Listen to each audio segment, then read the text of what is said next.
മോശം അവസ്ഥയിലേക്ക് പോയിക്കൊണ്ടിരിക്കുന്നു എന്നുള്ളത് ഈ പരാമർശങ്ങളിലൂടെ വ്യക്തമാകുന്നു. ബീഹാർ തെരഞ്ഞെടുപ്പിലെ കനത്ത പരാജയത്തോടുകൂടി ഇന്ത്യ സഖ്യം ആകെ പൊട്ടിത്തെറിയുടെ വക്കിലാണ്. ഇപ്പോൾ ഇന്ത്യ സഖ്യത്തിനകത്ത് തന്നെ കോൺഗ്രസിനെതിരെ വലിയ പ്രതിഷേധം ഉണ്ടാകുന്നു. കോൺഗ്രസിന്റെ ഏറ്റവും പ്രധാനപ്പെട്ട ക്യാമ്പയിനുകളിൽ ഒന്നാണ് ഇപ്പോഴത്തെ ഈ വോട്ട് ചോരി പ്രചരണം. ആ വോട്ട് ചോരിയെ തള്ളുകയാണ് നാഷണൽ കോൺഫറൻസിന്റെ നേതാവും ജമ്മു കാശ്മീർ മുഖ്യമന്ത്രിയുമായിട്ടുള്ള ഒമർ അബ്ദുള്ള. ശ്രീകാന്താണ് ഈ വാർത്തയുടെ വിശദാംശങ്ങളുമായി ഡൽഹിയിൽ നിന്നും ചേർന്നത്.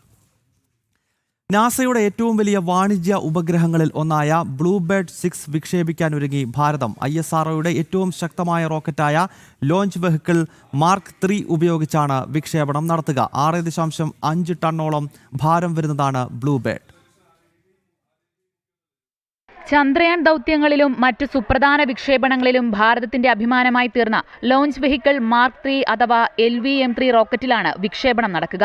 ISROയുടെ വാണിജ്യ കരാറുകൾക്ക് നേതൃത്വം നൽകുന്ന ന്യൂ സ്പേസ് ഇന്ത്യ ലിമിറ്റഡിന്റെ ആഭിമുഖ്യത്തിലാണ് കരാർ ലഭിച്ചത്. 6500 കിലോഗ്രാം ഭാരം വരുന്ന ബ്ലൂബേർഡ് സതീഷ് ധവാൻ സ്പേസ് സെന്ററിൽ പ്രാഥമിക പരിശോധനകളും ഇന്ധനം നിറയ്ക്കലും പുരോഗമിക്കുന്നു. ഡിസംബറിൽ തന്നെ വിക്ഷേപണം നടക്കുമെന്നാണ് സൂചന.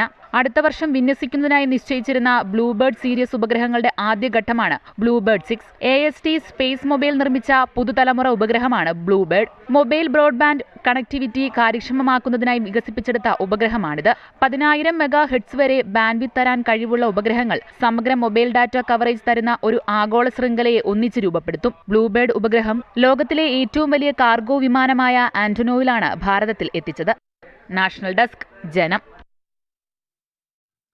കോഴിക്കോട് താമരശ്ശേരിയിൽ നിന്ന് ഒരു അപകട വാർത്ത കൂടി വരികയാണ്. അവിടെ ലോറിയും കാറും കൂട്ടിയിടിച്ചുണ്ടായ അപകടത്തിൽ 3 പേർക്ക് പരിക്കേറ്റിരിക്കുന്നു. ഒരാളുടെ നില ഗുരുതരമാണ്. ഈ ഇടിയിൽ കാറിന്റെ മുൻഭാഗം പൂർണ്ണമായി തകർന്നതായി മനസ്സിലാക്കാൻ കഴിയുന്നുണ്ട്. അനഘയാണ് ഈ വാർത്തയുടെ വിശദാംശങ്ങൾ നൽകുക. അനഘ, എപ്പോഴാണ് ഈ അപകടമുണ്ടായത്? അപകട കാരണം എന്താണ്?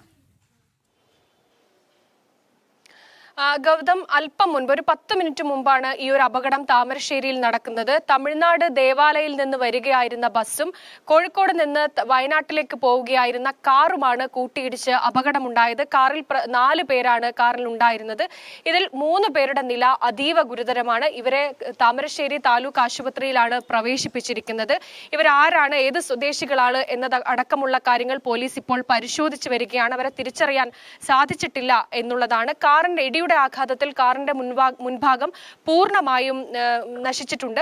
മാത്രമല്ല, ഈ സംഭവവുമായി ബന്ധപ്പെട്ട് ഈ ബസ്സിലുള്ള ചില യാത്രക്കാർക്കും പരിക്കേറ്റിട്ടുണ്ട്. ഈ ബസ് ഡ്രൈവറും കണ്ടക്ടറും പറയുന്നതനുസരിച്ചാണെങ്കിൽ ഈ ബസ് പോകുന്ന വഴിയിലേക്ക് റോങ് സൈഡിലേക്ക് ഈ കാറ് കയറുകയാണ് ഉണ്ടായത്. അങ്ങനെ കാറ് കയറിയത് കൊണ്ടാണ് ഈ അപകടം ഉണ്ടായത് എന്നാണ് ഈ ബസ്സിലെ കണ്ടക്ടറും അതുപോലെ തന്നെ ഡ്രൈവറും ഒക്കെ പറയുന്നത്.